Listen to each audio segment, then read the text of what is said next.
Hello সবাইকে, আজকে তোমাদের সাথে কাঁকরোলের একটা নতুন রেসিপি শেয়ার করব, সাথে পটলেরও একটা নতুন রেসিপি শেয়ার করব। পটল তো এখন বাড়িতে ছড়াছড়ি রয়েছে, তো ভাবলাম পটলের আজকে ভাজাটা একটু অন্য রকমের করবো, আর কাঁকরোলের একটা নতুন রেসিপি তোমাদের সাথে শেয়ার করবো। তো চলো রেসিপিটা শুরু করি। আজকের যে রেসিপিটা আমি তোমাদের সাথে শেয়ার করব সেটা আমি মামাসি কিচেন থেকে দেখেছিলাম। কাঁকরোলের এই রেসিপিটা মামাসি কিচেনে দেখার পরে আমার খুবই ভালো লেগেছিল, ভেবেছিলাম আমি একবার এভাবে ট্রাই করব। বাড়িতে কাঁকরোল নিয়ে আসলে আমি সচরাচর সবসময় ভাজিটাই করি। আজকে ভাবলাম যে না, ওই যে ভিডিওটা দেখেছিলাম একটু সেভাবে করার চেষ্টা করি। তবে আমি একটু এখানে আলু অ্যাড করেছি, তোমরা না চাইলে না করতে পারো। প্রথমেই দেখো কাঁকরোলগুলোকে এইভাবে লম্বা লম্বা করে কেটে নিয়েছি। আচ্ছা বলো তো, কাঁকরোল কি তোমরা একটু ছাড়িয়ে করো? আমি কিন্তু ছাড়াই না, আমি এভাবেই রান্না করি। কখনো ভাজা করলে এভাবে করি, আর আজকে যেমন তরকারিটা বানাবো সেজন্য আমি এভাবেই কেটেছি। তারপরে এখানে পটলটাকে আমি একটু ভালো করে চেঁচে নিলাম, তোমরা চাইলে ছাড়িয়েই করতে পারো। বেশ কিছু পটল আমি ছাড়িয়েও নেবো, আর বেশ কিছু পটল এইভাবে চেঁচে নেবো। পটলের যে রেসিপিটা, আমরা নর্মালভাবে কিন্তু পটল ভাজা খেতেই অভ্যস্ত, মানে পটলকে জাস্ট দু সাইড থেকে কেটে ভাজা খেতে অভ্যস্ত।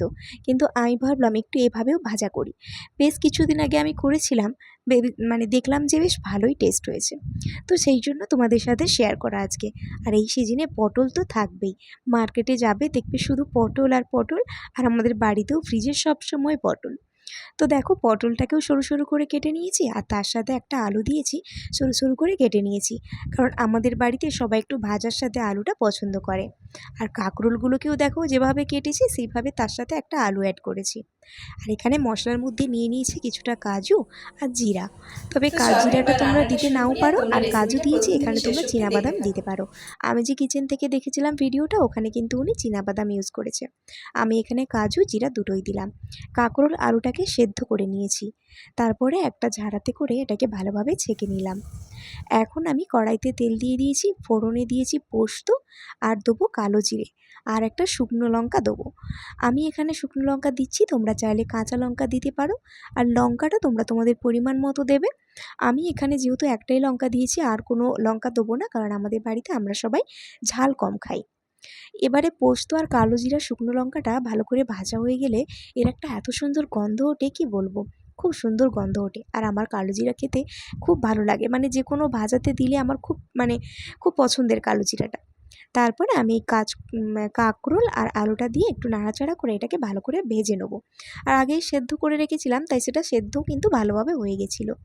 তারপরে ওই যে মশলাটা করে রেখেছিলাম কাজু আর জিরা বাটা, ওটা দিয়ে দিয়েছি। আর বাটিটা ধুয়ে একটু জলও দিয়ে দিয়েছি। আবারও একবার কষিয়ে নেবো। দেখো তেল ছেড়ে গিয়েছে, এবার এর মধ্যে কিছুটা জল দিয়ে দেবো। জল দিয়ে এটাকে আবারও একটু ফুটিয়ে নেবো।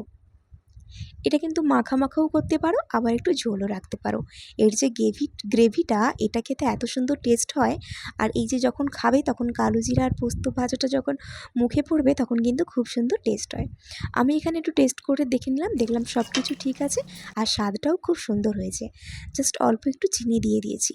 তোমরা চাইলে অ্যাভয়েড করতে পারো, কিন্তু যেহেতু নিরামিষ তরকারি তো একটু চিনি দেবে। তবে চিনিটা আমাদের শরীরের পক্ষে একেবারেই ভালো নয়, বারবার বলছি। তোমরা চিনিটা অ্যাভয়েড করতে পারো, আমি এটা দিলে কি হয়, টেস্টটা খুব ভালো হয়। তো এখানে দেখো আমার তরকারিটা রান্না হয়ে গিয়েছে, আর আমি না একটু মাখো মাখোই করেছি। এটা নামিয়ে নিয়েছি, আর দেখতে দেখো কি সুন্দর লাগছে। তোমরা চাইলে ওখানে একটু কাশ্মীরি লঙ্কার গুঁড়ো ইউজ করতে পারো, তাহলে কালারটা না আরও সুন্দর হবে। আর পটল ভাজিটা যে করবো সেটা কোনো ব্যাপারই না, মানে কোনো কিছু সেরকম খাস রেসিপি না। কালো জিরা পেঁয়াজ ফোড়ন দিয়ে লবণ হলুদ দিয়ে আর লঙ্কার গুঁড়ো দিয়ে এটাকে ভালো করে একটু ভেজে নেবো।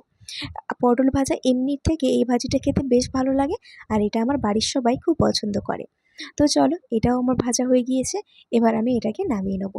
আজকে গরম ভাতের সাথে এই পটল আলু ভাজি আর কাঁকরোলের তরকারিটা দিয়ে খুব ভালো খাওয়া হয়েছে, তোমরা চাইলে একবার বানাতে পারো।